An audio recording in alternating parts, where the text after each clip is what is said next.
J'ai 40 ans, je suis entrepreneur. Entrepreneur atypique, j'aime bien dire ça parce qu'on a aussi une part sociale chez nous où on fait beaucoup de choses pour aider les gens. Toutes les activités que j'ai mises en place ont toujours un lien pour soutenir des personnes. Ça fait plus d'1 an qu'avec Dara, on voyage au Cambodge, on fait plusieurs allers-retours pour faire du contenu, pour promouvoir le pays du coup. J'ai pris la décision d'aller voir les camps où il y a des réfugiés, des frontières. Du côté de Preveher, où il y a des familles entières qui sont, entre guillemets, qui sont tout simplement réfugiés dans un camp. Et nous, on va aller faire des dons de denrées alimentaires que je vais acheter tout de suite. En fait, on est venu avec mon équipe, donc Sarah, Rémi et Jimmy, pour réaliser du contenu vidéo dans le cadre de la promotion du pays et de l'agence de voyage.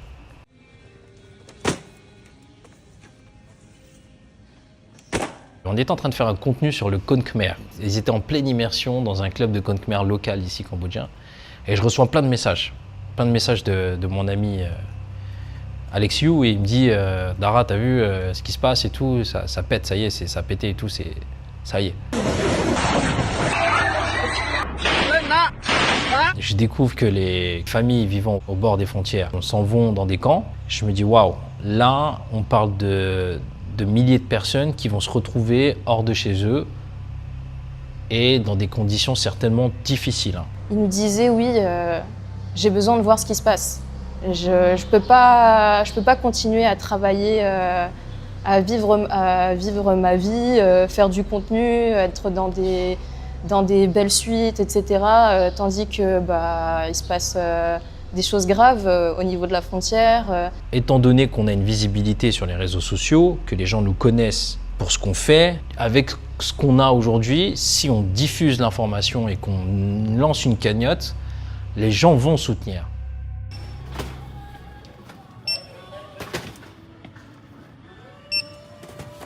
Mais je savais que réaliser des opérations humanitaires, c'est à la fois de l'administratif, de la logistique, de l'organisation, de l'achat de marchandises, du stockage.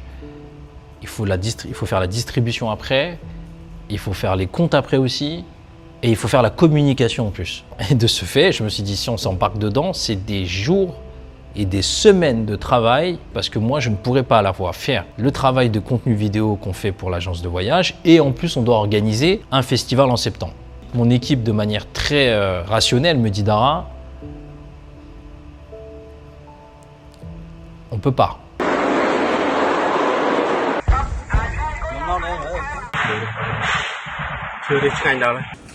On a eu à peu près plus de 500 $ de donations.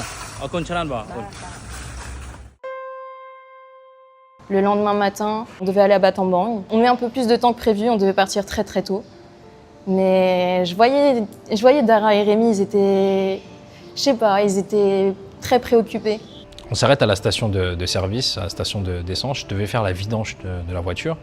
Donc je fais la vidange, et pendant qu'on fait la vidange, je cherche encore des infos et je parle encore avec l'équipe. Et je suis trop préoccupé, j'arrive pas à m'en sortir j'arrive pas à sortir tout ça de ma tête. En fait, moi aussi, je voulais y aller. Je voulais aller voir ces camps parce que je savais qu'avec mes compétences de vidéaste et monteur et la visibilité de Dara, on pouvait faire quelque chose. Et Dara continue à nous montrer et à nous parler des vidéos qu'il voit sur Facebook et TikTok. Et en fait, c'est en voyant ces vidéos que je pense à mes parents, qui eux aussi ont vécu les anciens camps de réfugiés. Et c'est là que j'ai pris ma décision. J'ai dit à Dara, si tu veux vraiment y aller, on prend le risque et on y va à deux. Et là, je réfléchis, je consulte à nouveau l'équipe. Et là, je leur dis que Jimmy, Sarah, vous êtes prêts à nous attendre ici le temps qu'on y aille. Et vous vous occupez d'organiser l'événement. Voilà, je devais rester avec Jimmy parce que lui, il voulait pas y aller. Ses parents ne voulaient pas qu'il aille voir les camps, aller à Prévenir. Ils avaient peur. Et lui aussi, il avait peur. Ce qui a bien joué pour la recherche aussi. Ouais. On dépose Sarah et Jimmy à l'hôtel, avec Dara on prend la route et on commence à être tendu parce que on a quand même conscience des risques. Qu'on peut se retrouver face à une situation très compliquée où il peut y avoir peut-être une attaque, un risque En tout cas, parce qu'on parle de conflit armé, on parle d'une guerre, on parle de soldats qui se tirent dessus, on parle de bombardements, on parle d'attaques chimiques aussi. Donc on ne sait pas ce qui nous réserve sur ces camps en fait. Ensuite, je reçois un message de Dara qui dit « Ça y est, on est arrivé. On est arrivé dans les camps. » Je suis choquée. Ouais. Frère, c'est un vrai camp, je suis choqué.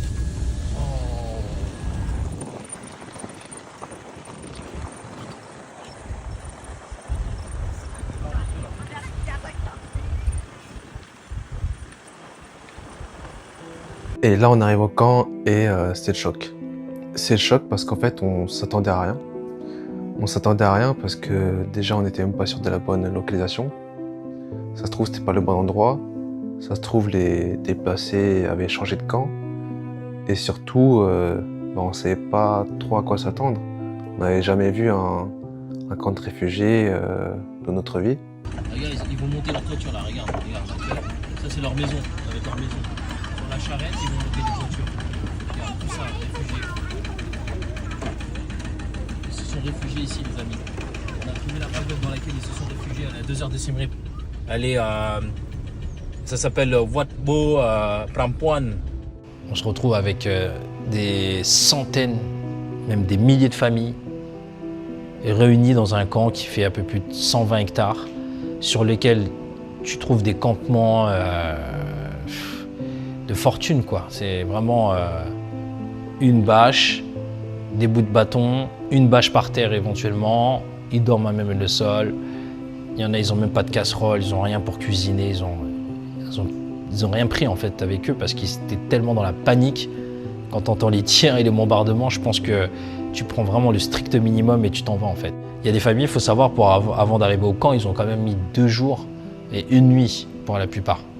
Et on arrive avec nos nouilles instantanées, là, le mi, on appelle ça en cambodgien. Et on se dit, ouais, c'est super, on fait une donation. Et je vais au contact des déplacés et ils me disent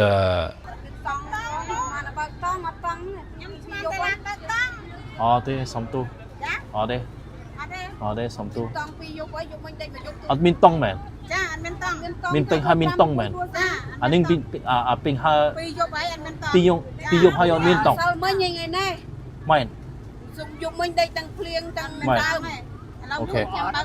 En fait, ils sont en train de me dire que là, depuis tout à l'heure, ça fait 2 nuits qu'ils n'ont pas dormi sans tente. En fait, il y en a plein, ils sont galères, ils n'ont pas de tente. Tu vois les bâches là, c'est ce qui est. Regarde, ils demandent tous des tentes. Ok. Là, je me suis retrouvé vraiment stupide à ce moment-là, mais vraiment.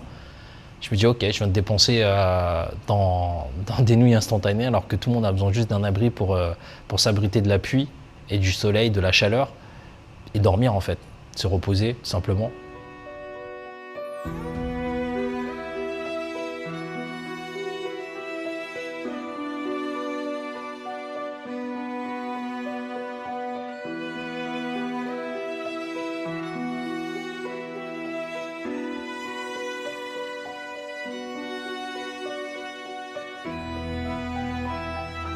Bóp ơn khơi nhọt kia bà bạn mình tên á kia chênh pi kia rốt pi tech kia ọt yoi van ọt min ka ao ọt min clac la vi bà bạn mình tên kia bà bạn mình tên amen khơi nhọt vous avez vu enfin, ça fait trop de la peine de voir ça vraiment ils se battent pour un peu de nourriture quoi tu vois. Il était presque 20h. Là je reçois un message de Dara qui dit on rentre préparer à manger, je sais pas quoi faire. Franchement, je ne sais pas quoi faire et Rémi, il n'était pas bien, il a pleuré. Direct, je me mets à monter 2 vidéos parce que je me dis là, c'est urgent. Ça ne peut pas attendre, il faut montrer au monde ce qui se passe au Cambodge. Il nous a fait un reportage de ce qu'on a vu. Les gens autour de nous ne voulaient pas qu'on y aille. Les gens nous disaient tous, n'y allez pas. C'est tendu, c'est la guerre, c'est grave, on ne sait pas comment ça va se passer. Les gens avaient peur. Là, je les vois, ils étaient... ils avaient le visage... ils avaient pas le même visage que la dernière fois que je les avais vus, donc du coup, le matin. J'ai dit, bon, Vous vous souvenez, je vous avais parlé de la cagnotte. Je pense que là, il faut la faire parce que moi, je ne me vois pas du tout de repartir à Battambang et fermer les yeux, en fait. Et Jimmy et Sarah me font une cagnotte en ligne. Et moi, je commence à envoyer des messages à droite à gauche. Et j'ai Nipoine qui me contacte aussi, qui m'appelle, qui me dit « Dara, t'as vu ce qui se passe ?» Je dis « Ouais, on a été sur les camps, c'est chaud. » Elle me dit « Ok », elle me dit « T'as besoin de quoi ?» Je dis « Vous avez besoin de logistique ?» Je dis parce qu'on peut collecter de l'argent, on peut collecter des dons, mais si on n'a pas la logistique derrière pour pouvoir distribuer, ça ne servira strictement à rien. Elle m'a dit Dara, là j'arrive, on est en train de remplir un autre camion avec plein de denrées alimentaires, du riz, des nouilles, plein de choses. Je lui dis c'est génial. Je lui dis moi par contre, ils m'ont tous demandé des tentes. On a décidé de créer un kit bâche pour faire une tente, tapis, moustiquaire, oreiller et couverture. J'ai dit à Dara et à Rémi que je voulais venir avec eux. Je me suis dit, il faut que j'y aille parce que je peux pas rester. Je peux pas rester dans le Airbnb, enfin, voilà, avec une piscine, un jacuzzi. Je me sentais mal, je culpabilisais. Il était 17h, on arrive sur place, la nuit est tombée, il est à peu presque 20h. Un gros orage arrive, mais je me suis dit, je m'en fiche de l'orage.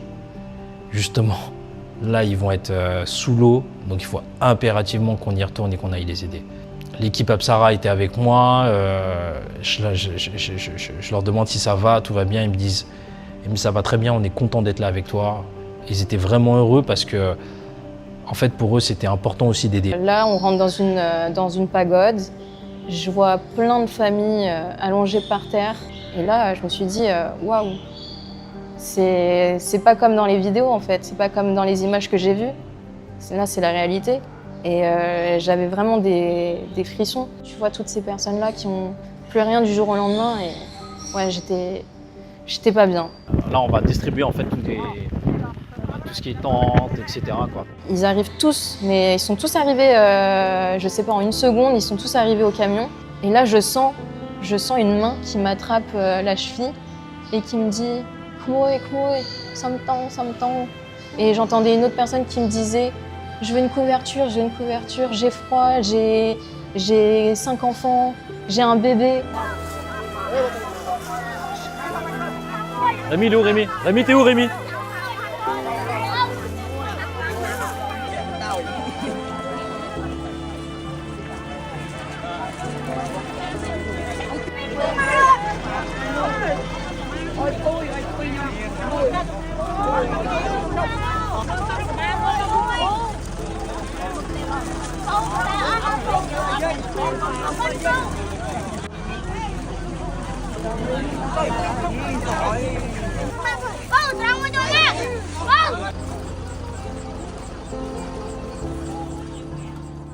Il manquait beaucoup pour les gens en fait. Et ça, c'était dur aussi de voir ça. Ça crée une frustration, une colère aussi et de la tristesse. Et là, vous pouvez voir, en fait, ils sont complètement dans l'eau. Regardez comment c'est trempé. Donc, ils ne sont même pas au sec. Et le pire dans tout ça, c'est qu'ils n'ont même pas d'électricité. Regarde, ils n'ont même pas d'électricité là, la plupart. Donc, c'est... Franchement, c'est... Regardez dans quoi on marche. Donc, vous voyez, ils vivent dans ça. Regardez, ils ont dû creuser des tranchées là, regarde, tu vois. Ils ont creusé des tranchées pour permettre d'éviter que l'eau rentre directement sous leur abri. Admin pleu, là. Admin pleu.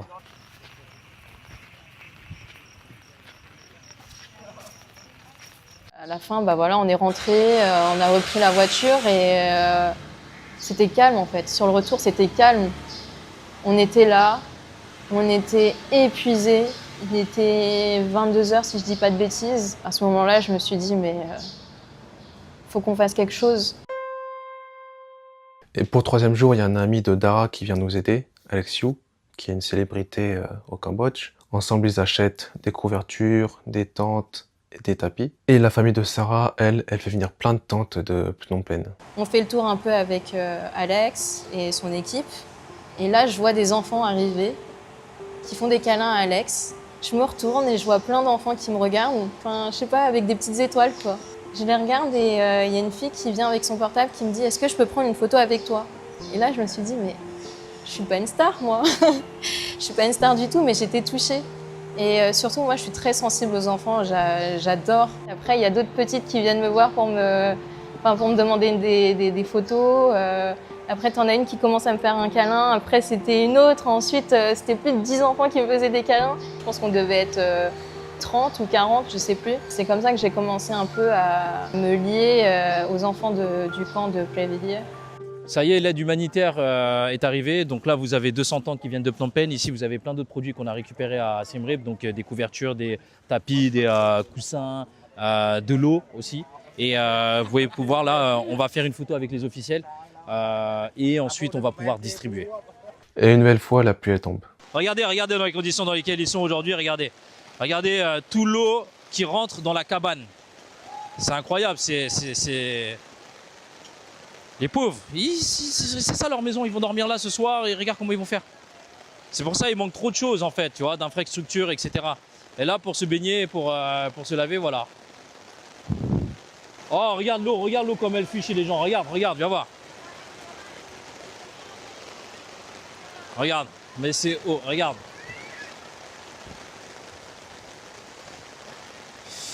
Voilà leurs conditions aujourd'hui.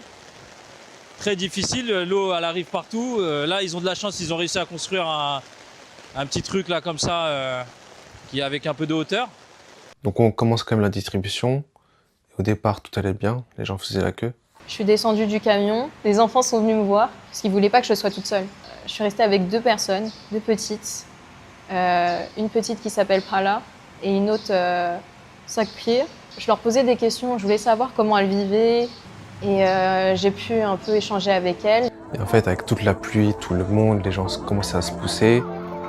Ça commençait à devenir un peu le bazar. Les gens commençaient à encercler le camion. Il y avait des gens qui essayaient de piquer quelques affaires. Il y en a qui venaient supplier à nos pieds.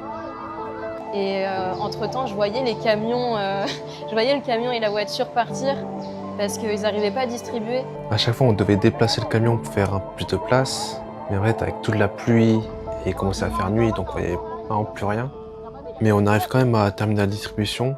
Mais à la fin, on était tellement fatigués.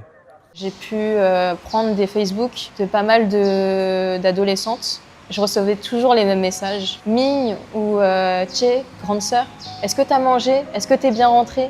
Je culpabilisais et je me disais, mais elle me pose ce genre de questions, si je suis bien rentrée, si j'ai bien mangé, alors qu'elles, si ça se trouve, elles sont entassées avec d'autres personnes sous une petite bâche et peut-être qu'elles avaient mal mangé, je ne sais pas, ce soir-là.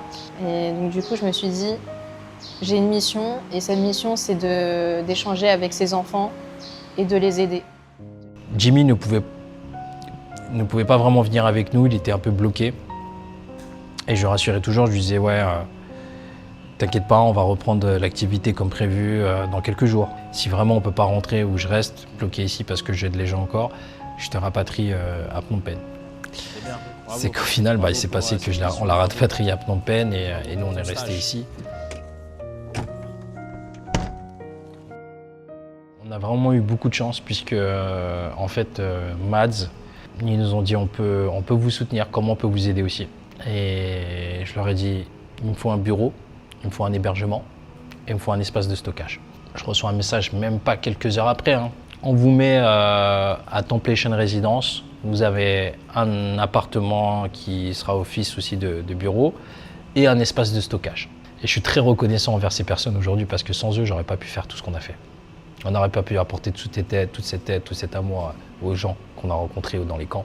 Il faut savoir qu'à la base, c'était pas prévu tout ça. Ça a été vraiment la journée la plus dure mentalement. Cette fois, on avait été aidé par Annie Poine, qui elle faisait la distribution de vêtements pour enfants. Et moi, Dara et l'équipe Apsara, nous on s'occupait de distribuer les kits.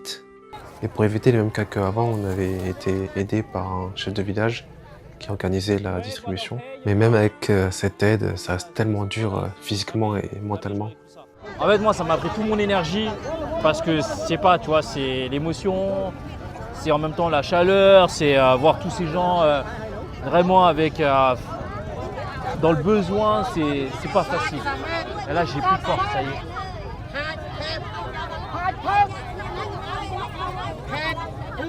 On termine la distribution Avec Dara, on descend de camion, on rejoint les autres. Et je pense que ce moment-là, il a vraiment changé toute l'aventure. C'est vraiment à ce moment-là où on a tous créé du lien avec les enfants. Sarah, il l'adore. Et je suis content qu'elle ait ce lien avec eux parce que en fait, c'est ce qui va nous permettre aussi de savoir en fait, ce qui se passe à l'intérieur sans être présent en fait. Parce qu'eux, ils nous témoignent, ils nous disent tout, ils nous disent la vérité, tu vois, les enfants en général. Donc on rentre, personne parle, mais on pense tous à la même chose. On pense à ce qu'on vient de voir, à ce qu'on est en train de vivre, aux enfants du camp. Aussi ce jour-là, on a la cagnotte qui avait dépassé les 50 000 €. Et avec Sarah, on a décidé de mettre en stand-by pendant 6 semaines nos activités. Pour ces raisons-là, j'ai décidé d'annuler le Asian Street Food Festival. Et le pire dans tout ça, c'est que Rémi devait rentrer chez lui avant nous, c'est-à-dire le 1er août. J'ai décidé de démissionner de mon travail parce que pour moi, c'était mon seul moyen de pouvoir rester, aider l'équipe, aider se déplacer. Pour moi, ça avait plus de sens de continuer mon travail de reporter que de rentrer chez moi, faire comme si de rien n'était et regarder ce qui se passe à travers mon téléphone. Pour moi, c'était impossible. Jour après jour, Mission Day 5, 6e opération les on amis. enchaîne les opérations On parle et de les notre distributions. dernière opération. Mission numéro 9 les amis. On travaille tellement dur qu'on en tombe malade. Il en peut plus aussi, il est malade, il est pas bien. Le résultat, je suis KO, je suis mort. Mais notre travail est reconnu. Saba est dans la team. Donc, bien évidemment, c'est pas que moi, c'est toute la team bien sûr. Puis on est invité à accompagner toute une délégation dans les camps. En même temps, le ministère de la Culture avec la ministre de la Culture même. On a même eu les autorités Apsara. La cagnotte, elle atteint les 65 000 €. Donc on fait des événements pour les enfants. Les amis, j'ai annulé un festival, mais j'ai encore mieux. Regardez ce mini festival qu'on est en train de faire pour les enfants. C'est encore mieux, je suis trop content. On construit un puits. Et regardez, Et tout ça, c'est grâce à la solidarité des donateurs et des personnes formidables qu'on a pu rencontrer. ça crée quelque chose de spécial, cette synergie. Tu vois, tu as des Français vivant ici au Cambodge, tu as des Cambodgiens de l'étranger comme nous, franco-khmer, puis tu as aussi des locaux qui sont là et tout ça, ça crée une belle synergie, je trouve, c'est beau.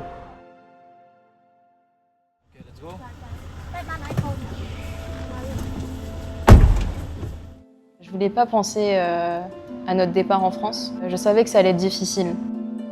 Je voulais profiter un maximum avec eux. Je voulais vraiment échanger pas mal de beaux moments avec ces enfants.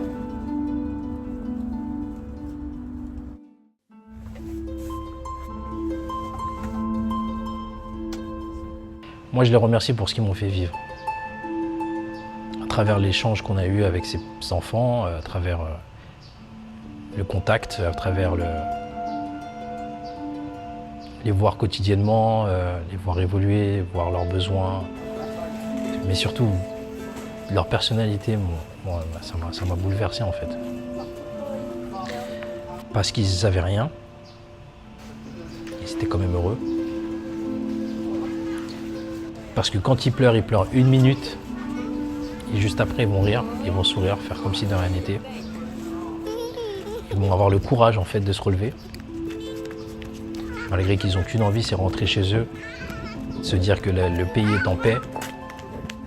On commence à connaître les gens du camp, les enfants, et je ne vous cache pas que là on se dit au revoir aussi en même temps, on se prépare et on les prépare aussi au fait qu'on s'en aille prochainement, que nous espérons que la situation aille mieux pour eux, qu'ils puissent rentrer. En tout cas, si la situation n'a pas changé, on reviendra les voir.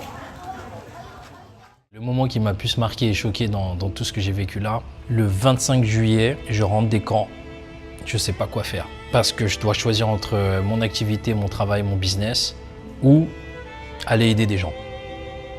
J'étais perdu, je ne sais pas quoi faire. Là, ça n'a pas été facile parce que en fait, ma mère au téléphone a fini en pleurs en me disant ce que tu as vu, ce que tu as montré, c'est ce que j'ai vécu quand j'étais enfant. Et elle me disait rentre, on ne sait jamais, c'est dangereux. Sauf qu'à ce moment-là, je dis mais maman, tu es en train de me dire que je devrais arrêter de les aider alors. Mais toi, quand tu étais dans les camps, on t'a aidé, non? Et elle m'a raconté effectivement qu'un monsieur de l'ONU à l'époque, elle avait trop faim. Elle poursuivait ces gens-là pour essayer d'avoir à manger en fait. Et que quand elle avait eu de l'aide de ce monsieur de l'ONU, ça lui avait fait énormément de bien. Et je lui ai dit, tu sais maman, ce que tu viens de me raconter, je viens de le vivre. J'étais dans les camps, les enfants couraient. Et j'étais cette personne-là qui t'a tendu la main. Elle m'a dit oui, il faut les aider. Bien sûr qu'il faut les aider. Elle me dit, je suis fier de toi et je suis content que tu les aides. Mais j'ai peur. Parce que j'ai peur qu'il t'arrive quelque chose. Aujourd'hui, moi, je peux aider les gens. Donc, je peux pas m'arrêter. Elle m'a dit au revoir, comme si c'était peut-être que j'allais pas la revoir, en fait. Tout en pleurant. Ça, c'est ce qu'on a vécu, nous. Moi, c'est ce que j'ai vécu, moi. Je suis pas allé dans les camps distribuer, faire des vidéos et mettre ça sur les réseaux pour avoir plein de likes et me faire passer pour un héros.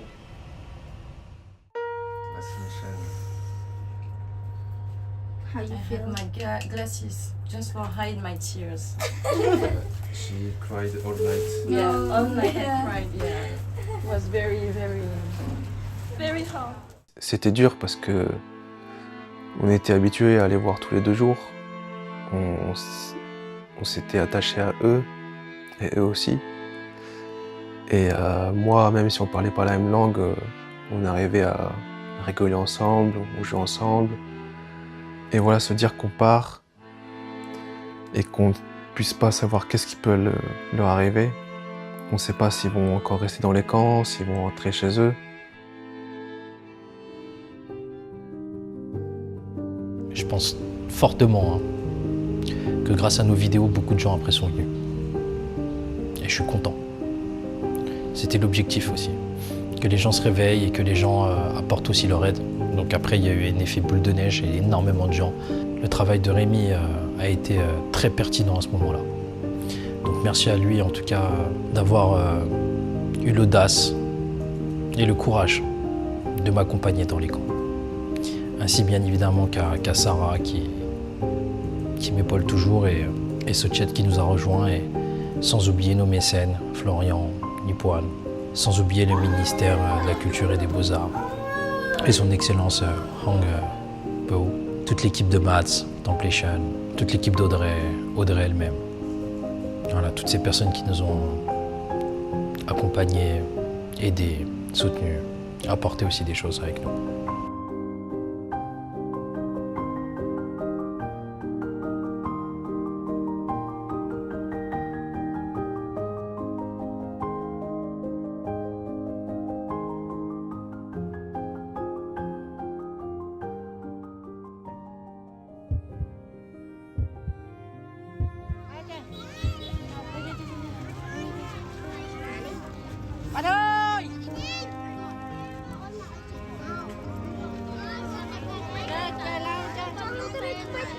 Je l'ai regardée en fait et j'ai pensé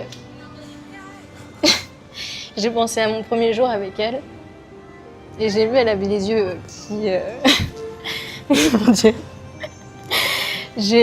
En fait j'ai vu ses yeux, elle commençait à avoir des larmes et c'est au moment où elle a commencé à me regarder mais longtemps en fait avec ses yeux qui brillaient.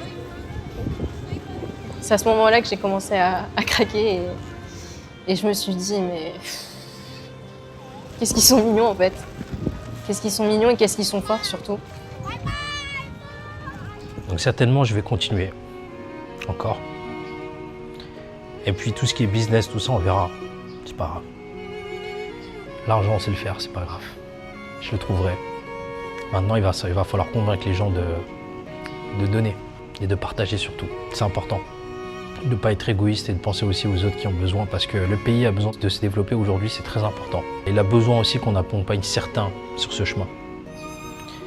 Parce qu'il ne faut pas oublier que ces personnes-là, ce seront l'avenir du Cambodge et c'est eux qui vont protéger le pays. C'est eux qui seront là pour tenir le pays. N'oublions jamais ça. Donc apportons-leur ce qu'on peut apporter maintenant.